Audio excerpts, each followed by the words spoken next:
Olá, hoje nós vamos falar sobre a comunhão dos santos, né? Eu sempre estou dizendo para vocês que nós fazemos parte de uma igreja que está conectada, uma igreja universal. Universal por quê? Porque ela é para todos. No Antigo Testamento, a religião fundada por Deus, pelo próprio Deus, ou seja, o judaísmo era destinado somente a um povo, o povo judeu, que tinha que seguir, um monte de leis, leis proibitivas, leis imperativas, faça isso, faça aquilo, não faça isso, não faça aquilo. Então eles viviam uma forma jurídica, de interpretação daquelas leis. Se está escrito, beleza. Se não está escrito, o protestantismo, infelizmente, ele faz com que se reviva hoje uma forma jurídica. Está na Bíblia, não está na Bíblia. Eu sempre disse, eu repito para vocês novamente, que o católico ele não tem que ficar perguntando, está na Bíblia ou não está na Bíblia, está na Bíblia. Não porque nós não seguimos o que está na Bíblia, não.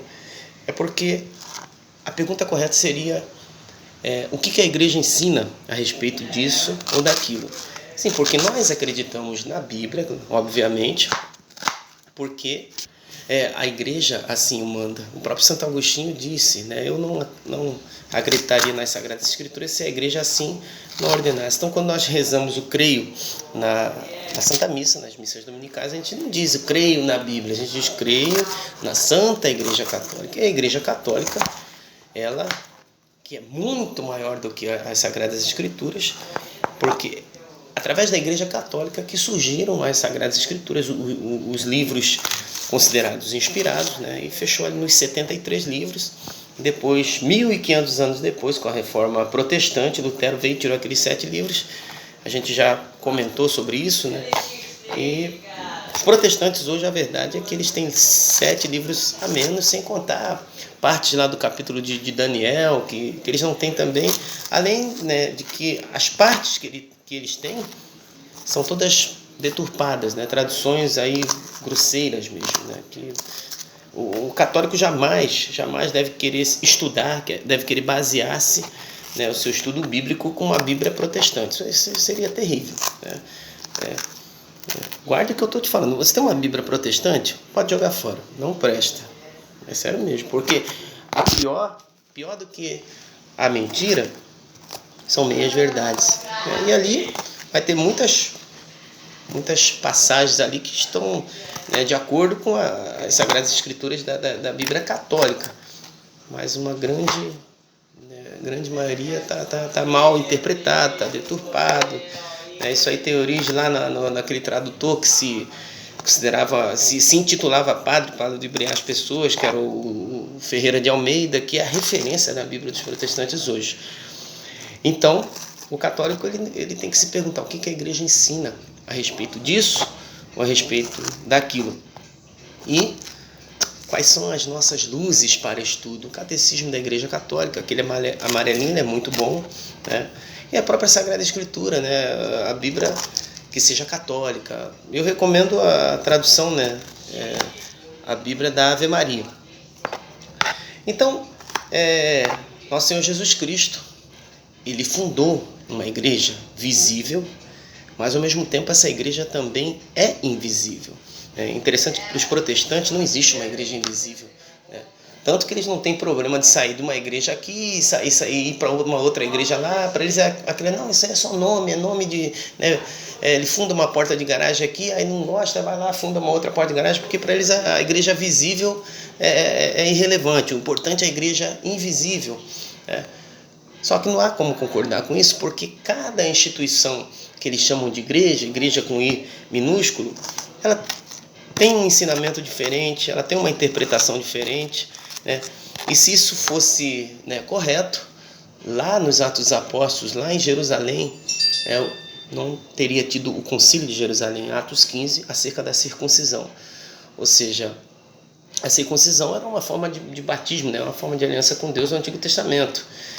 E os cristãos não precisavam, como nós hoje não precisamos mais das práticas da lei. Mas as pessoas recém-convertidas, porque outras pessoas que eram judeus, não, imagine, você a vida toda, né, não, tem que fazer a circuncisão, de repente não precisa mais, muitos ali não aceitavam, não, tem que fazer a circuncisão sim, então ficava aquele problema, tem que fazer a circuncisão, não tem que fazer a circuncisão, né? E isso foi decidido no primeiro concílio da igreja, né? São Paulo pegou Silas e os apóstolos ali foram até Jerusalém, falaram lá com Pedro, São Pedro, com Tiago, que eram as autoridades da igreja na época, e emitiram a carta conciliar. Então, assim a igreja fez ao longo de 2000 anos aí, né, de concílio. Tem uma situação para resolver, tem uma heresia para se combater, vamos fazer um concílio e vamos fechar, né, em oração com o Espírito Santo, né, chamados concílios doutrinários. O último concílio doutrinário nosso foi o concílio de Trento, em 1500 e pouco.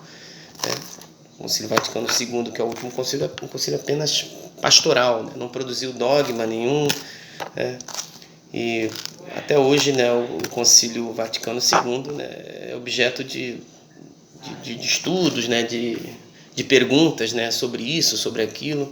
Mas, enfim, eu estava dizendo que nosso Senhor Jesus Cristo ele fundou uma igreja visível, porque ele diz ali para São Pedro, tu és Pedro, e sobre esta pedra edificarei a minha igreja. Está lá em Mateus 16, 18, você pode pegar aí na sua Bíblia. Por trás dessa igreja, né, visível, existe uma igreja invisível também. É como nós somos formados de corpo e alma, né, o espírito. Né, o corpo nós podemos ver um ao outro, você pode me ver, eu posso ver vocês. O espírito, né, ou seja, nossa alma, ninguém pode ver. Da mesma forma a igreja. Né? A igreja, ela ao mesmo tempo que ela é visível, porque ela possui um organograma, né? O Papa, os bispos, os presbíteros, que são os sacerdotes, os diáconos, ou seja, todo clero, ela é visível, né? Possui uma hierarquia, mas ao mesmo tempo ela é invisível. Né? E a igreja invisível, ela é muito maior, né, do que a gente possa visualizar, exatamente porque ela não está restrita somente nesse nosso mundo. Né? A nossa igreja, a igreja de Cristo, cujo ele é o cabeça, ela é formada tanto por nós que estamos aqui vivendo nesse mundo, que somos chamados de igreja militante, né, ou peregrina, ou seja, aquela que está como o povo no deserto lá, né, caminhando, né, passando por altos e baixos, né, caindo, levantando para chegar até a terra prometida, que no nosso caso agora é a pátria celeste. Então essa é a igreja que nós fazemos parte, igreja triunfante, igreja militante ou peregrina. A igreja triunfante ou celeste, né, é aquela que formada por nosso Senhor Jesus Cristo no céu com os anjos, com os santos, as almas dos justos que já estão lá. Né? Lembrando que santos não é só aquelas pessoas que estão no céu, todos nós batizados somos chamados de santos. Santos porque não porque somos santos, porque somos santificados por nosso Senhor Jesus Cristo. Né? O protestante ele fala, santo só Jesus. Sim, Jesus é o santo, santo com S maiúsculo, santo, são 3 vezes santos. Mas nós somos santificados por nosso Senhor Jesus Cristo. Né? Na tradução do Benedito Ferreira de Almeida, ele trocou a palavra santo por crente. É por isso que eles têm essa mania de se dizer crente. Crente somos todos nós cremos. Até o diabo é crente, o diabo crê, né, também. E crê mais do que muitos de nós. O próprio São Tiago diz, né, a fé sem obras é morta. Você crê, o diabo também crê e treme.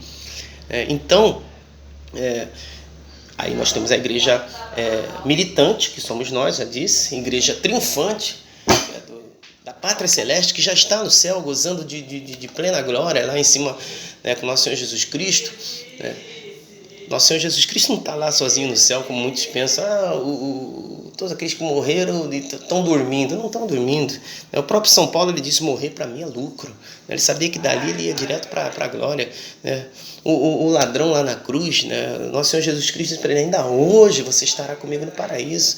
Então como é que ele pode estar dormindo? Nosso Senhor Jesus Cristo, né, ele, na sua transfiguração, ele aparece ao lado de Moisés e Elias, né, figuras, né, Moisés, importantíssimas, né, referência do judaísmo.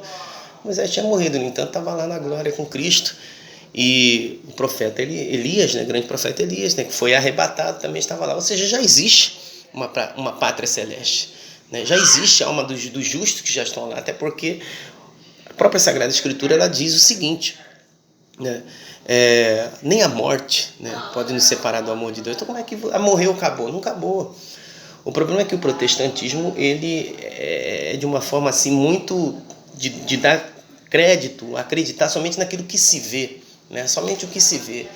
É por isso que eles têm essa necessidade de ser muito visíveis nas suas vestimentas, onde eu vou, onde eu não vou, o que eu faço, o que eu não faço, né? Aquela eloquência para rezar, né? Para orar, melhor dizendo o que eles dizem, como se houvesse uma diferença no significado de orar para rezar, né?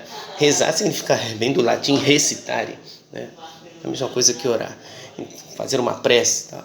Então eles têm que ser eloquentes para mostrar que estão fazendo. Então a pessoa morreu, né? Eu lembro até uma vez a minha mãe, né, doente, um senhor que é pastor, ele dizia, vou visitar sua mãe e tal. Até que uma vez ele perguntou, e sua mãe? Eu falei, minha mãe já faleceu. Então vou tirar o nome dela da oração. Quer dizer, morreu, não precisa mais de oração? É uma coisa meio incoerente. Então aí nós temos a igreja, falei de duas já, né? A militante ou peregrina, que somos nós, a triunfante celeste, e temos a igreja padecente, que é dos irmãos que morreram na amizade com Deus, morreram na graça, né? Porém, a própria Escritura diz, né, no Apocalipse, que no céu não há nada de impuro, né, que possa entrar no céu. Então, se cada um de nós tiver um mínimo, né, sei lá, aquele resquício de rancor, de raiva, alguma coisinha que não ficou bem resolvida aqui sentimentalmente, a gente não vai para o céu, né?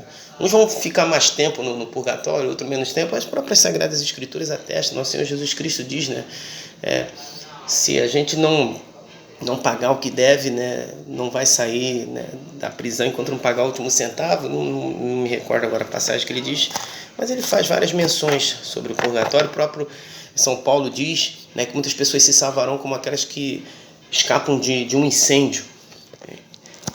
Então as almas que estão no purgatório, elas querem estar lá, no sentido de que compreendem que não estão puras ainda para estar no céu. Então elas sentem o desejo de se purificar e ao mesmo tempo sente aquela agonia de poder, infelizmente, não estar ainda vendo a visão beatífica, mas elas sabem que ainda não tem condição de estar no céu, de estar na glória. Eu cito aí a igreja padecente como purgatório, que não é uma segunda chance. A pessoa não rezou na vida, vai rezar na morte? Não, as pessoas que estão no purgatório já estão salvas. A única porta do purgatório é para o céu. Não, eles não são mais tentados. Por isso são chamadas almas benditas do purgatório. São almas de pessoas, né, que estão ali bem, no sentido de que não tem rancor, não tem raiva de ninguém, apenas estão ali na purificação. É diferente daqueles que já estão no inferno. Mas, porventura, houver almas no inferno, ali é um local de condenação. Não fazem parte da igreja, né? A igreja, o inferno não faz parte da igreja. A igreja padecente, né? Purgatório, militante somos nós, e triunfante celeste. Nós temos que nos esforçar nessa vida para, quando morrermos, irmos direto, né, para o céu, para a glória. E é por isso que aqui a gente tem que buscar cada vez mais os sacramentos, a prática das boas obras, da caridade, obras de misericórdia temporal, físicas, espirituais, né, para que a gente possa ir direto para o céu. E existe algo importantíssimo, né, que conecta, né, como um corpo está conectado todo a outro, né, você tropeça, né, o seu dedinho, você todo vai sentir.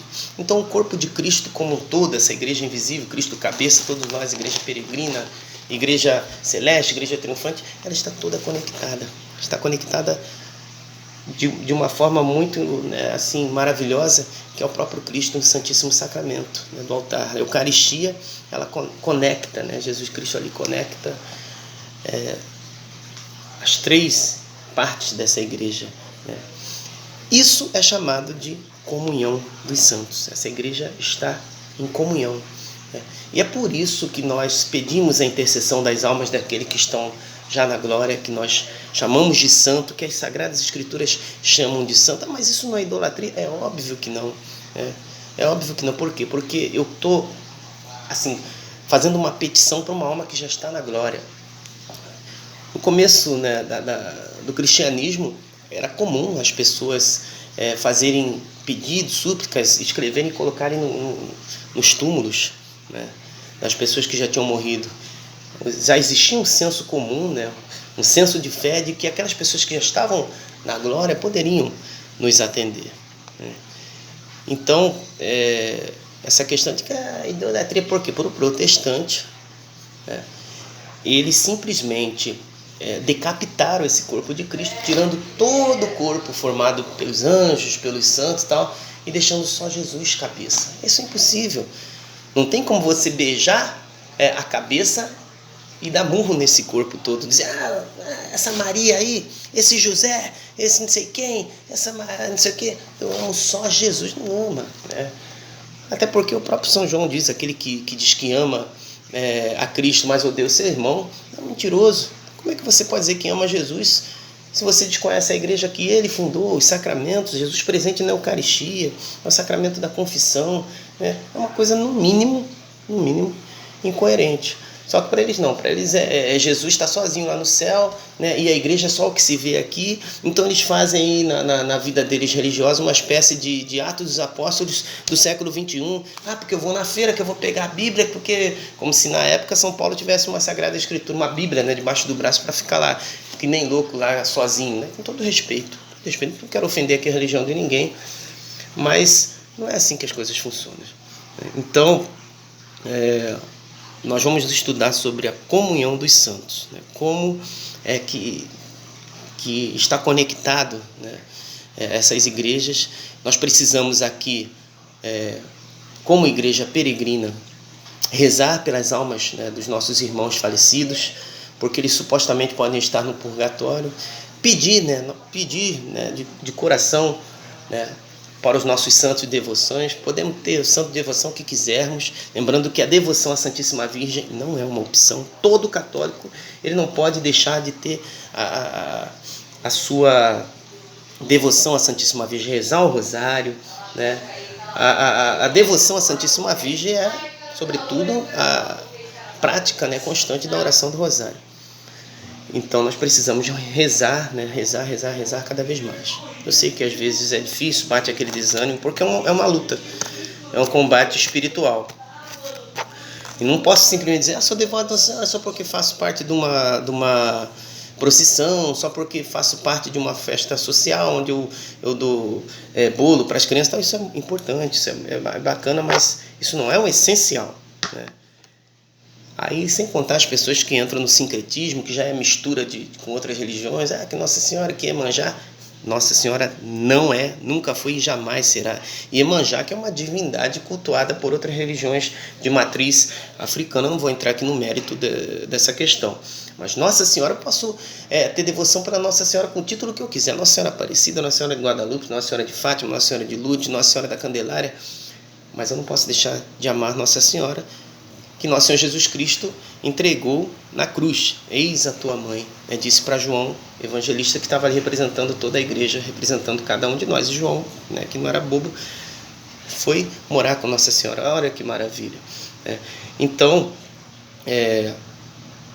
agora, a devoção ao santo, eu posso ser devoto de São João Bosco e posso não ser devoto de São Benedito. Eu posso ser O interessante é que se a gente começa, mas a gente precisa estudar, né, a vida dos santos. Estudar a vida de Santa Teresinha, estudar a vida de São João Bosco, estudar a vida... E a gente vai acabar se identificando, né? Poxa, na época dele era assim, ele viveu isso, poxa, eu quero ser assim também, né? E essa comunhão dos santos dá inspiração para muitos que estão aqui. Eu quero ser como São João Bosco, atrair os jovens, levar para eles o catecismo, né? Levar para eles a comunhão, a Eucaristia, seguir o exemplo, né, de São João Bosco. E por que não pedir, né, para São João Bosco que lá junto de nosso Senhor Jesus Cristo ele possa interceder. E é claro que São João Bosco intercede, é claro que Nossa Senhora intercede, eles já estão no céu, o céu inteiro está nos ouvindo. Mas eles são oniscientes, eles estão na glória. Na glória, as leis da física aqui do nosso mundo não se aplicam à glória, né? O céu inteiro está nos ouvindo a qualquer instante. Nós não podemos achar que no céu as leis da física são aqui, espaço-tempo. Não. Cristo é onisciente, eles estão em Cristo, estão na visão beatífica, estão na plena glória. Então é óbvio que eles podem nos ouvir a todo instante. Então, vamos falar sobre a nossa devoção aos santos, essa questão da comunhão dos santos, e nós precisamos estar em comunhão. Nós não podemos ser uma igreja peregrina, isolada, né? Eu não rezo pelos meus que já estão no purgatório, né? Não tenho, né, busca nenhuma, né, devoção nenhuma pelos que já estão na glória ou por aqueles que estão no purgatório, né? Sou uma igreja que é desmembrada, né? Tá totalmente errado. Então vamos estudar sobre a comunhão dos santos à luz do catecismo da Igreja Católica. Ok? Até mais. Que Deus nos abençoe.